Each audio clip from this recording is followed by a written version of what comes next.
কঁপিছে অসমৰ লগতে ভাৰতবৰ্ষ ভূমিকম্পই নহয় অসমৰ মুখ্যমন্ত্ৰী ডক্টৰ হিমন্ত বিশ্ব শৰ্মাৰ মুখৰ ভাষায় হিন্দু হোক বা মুছলমান সকলোৰে মুখত মাথো এটাই প্ৰশ্ন এখন ৰাজ্যৰ মুৰব্বী হৈ কেনেকৈ ক'ব পাৰে এনে ধৰণৰ কথা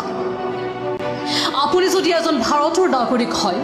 হিন্দু হোক বা মুছলমান এই ভিডিঅ'টো এটা শ্বেয়াৰ কৰি কমেণ্টত আপোনাৰ মূল্যৱান মতামত দিয়া আপোনাৰ দায়িত্ব সাধাৰণ ৰাইজৰ প্ৰশ্ন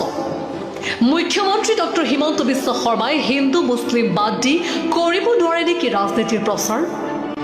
আজি হিন্দু মুছলিম বড়ো খ্ৰীষ্টান আজি কোনো জাতিৰ চিন্তাই সকলো গৰজি উঠিছে অসমৰ মুখ্যমন্ত্ৰী ডক্টৰ হিমন্ত বিশ্ব শৰ্মাৰ ফালে সকলোৰে মুখত মাথো এটাই প্ৰশ্ন ডক্টৰ হিমন্ত বিশ্ব শৰ্মাই কিয় বাৰে বাৰে মিয়া মুছলমানক লৈ ৰাজনীতি প্ৰচাৰ কৰে তেওঁৰ কিছুমান কথাৰ কাৰণে অসমৰ খিলঞ্জীয়া মুছলমানৰ বহু সময় অসুবিধাৰ সন্মুখীন হ'ব লাগে দুদিন আগত মুখ্যমন্ত্ৰী ডক্টৰ হিমন্ত বিশ্ব শৰ্মাই সামাজিক মাধ্যমৰ যোগেদি মিয়া মুছলমানৰ বিৰুদ্ধে এটা মন্তব্য আগবঢ়াইছিল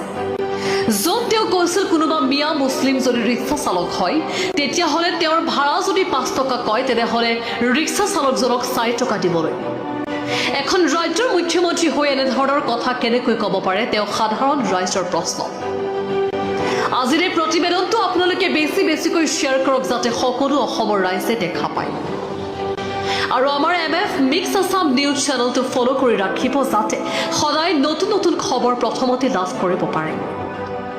আৰু আপোনাৰ মূল্যৱান মতামতটো কমেণ্ট বক্সত দিবলৈ নাপাহৰিব news desk report MF mix Assam